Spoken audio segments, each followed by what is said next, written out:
Hi and welcome to Cooking with a Hug. I'm Jennifer and this is Fiona. Hello. We're at the food bank in Lymington and we're hopefully going to show you how to cook with the ingredients that we have here. It's economical, it's fun, hopefully you'll find it easy, hopefully we'll be able to help you navigate around these ingredients.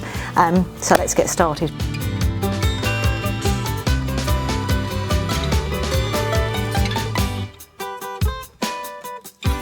Okay, so what we thought we'd do is we show you two different recipes with exactly the same things. With a slight difference, I'm going to put eggs in mine. So I'm going to do a Spanish omelette with half of the tins, and Jen's going to do... I'm going to do a bolognese sauce with the ingredients for vegetarians. My daughter's a vegetarian, she doesn't like to cook, and she's only going to use half the tins. We don't want to waste anything. I'm not going to use the chickpeas, but I have used the potatoes. So I've chopped them up and I'm cooking them in some oil. Now, because what I would like to do is to try and get a bit of colour on the potatoes before all the other veg goes in. And obviously the other vegetable, because it's tinned, is cooked, as are the potatoes, but just try and get a little bit of colour on them. So Fiona's had half of that, I've got half of this. And half a tin of carrots and peas. Jen can have the other half. And what the hell, I'm going to put some chickpeas in my Spanish omelette. Now what we're trying to do now is to get these all up to heat, because once you put the eggs on, you need to have the pan really hot. So basically this is a quick, easy, something, your children are hungry, it's all you have in the cupboard. So literally don't be afraid of mixing your tins is what I'm saying.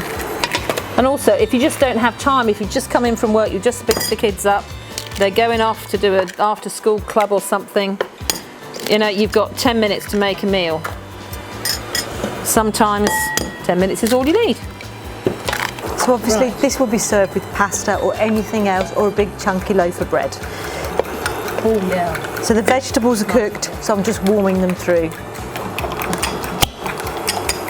Tomato sauce. It says for meatballs, but it's vegetarian, so don't be afraid of using something that it's not necessarily for that. So I'm going to utilise the old herbs again. I might actually. Do you want some? Do you want some of my herbs? There you go. So I'm trying to get the pan back up to heat, because obviously the vegetables are cold because they've been in a tin.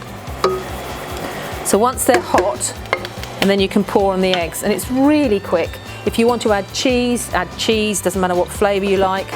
The great thing about this, if you've got fresh vegetables, you can use them first and then add your tin. But with this one, with it's just tins, it doesn't really matter what you use. The chickpeas are great because it's got protein in that fills you up, stops you being hungry. This is tomato and basil, so you've got the flavourings already. You don't have to add your stock cube, you can save your stock cube for another dish. Make sure it's all well mixed. It's on maximum, and let's go for it. Now I've put, how many eggs did I put in there? 6. I think I put 6 eggs in. Now generally speaking, when you're making an omelette with a frying pan, the sensible way, you let the eggs come back up to heat, and then you just very slowly move it through.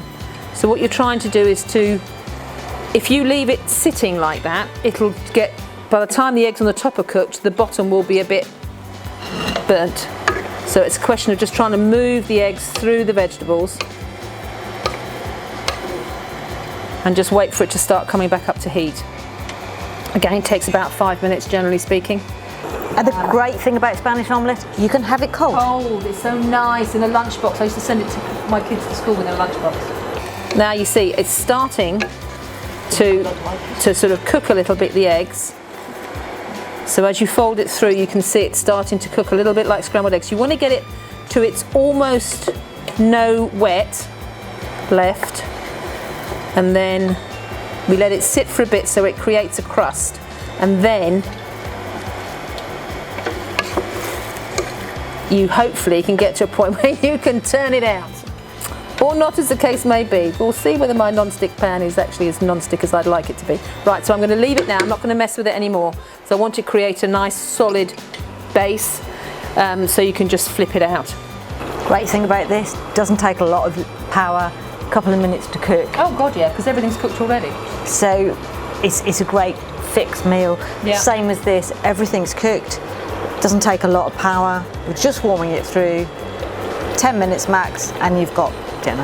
And the other thing is when we did a bolognese recipe, a meat bolognese recipe with a tin of bolognese, we cooked the pasta. Now, if you want to, and I swear by this all the time, you should do a lot more pasta than you need, and then the following day you've got another meal, or 2 days later you've got another meal, because cooked pasta will stay fine in the fridge for 3 or 4 days easy.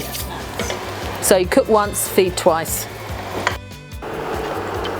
10 minutes, sauce is cooked through, the vegetables are warmed through, so it's, by the time your pasta's done, this is done. Are you ready?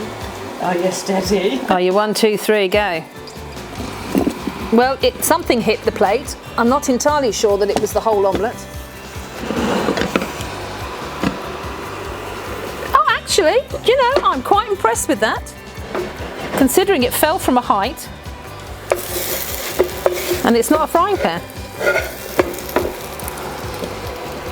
There we go.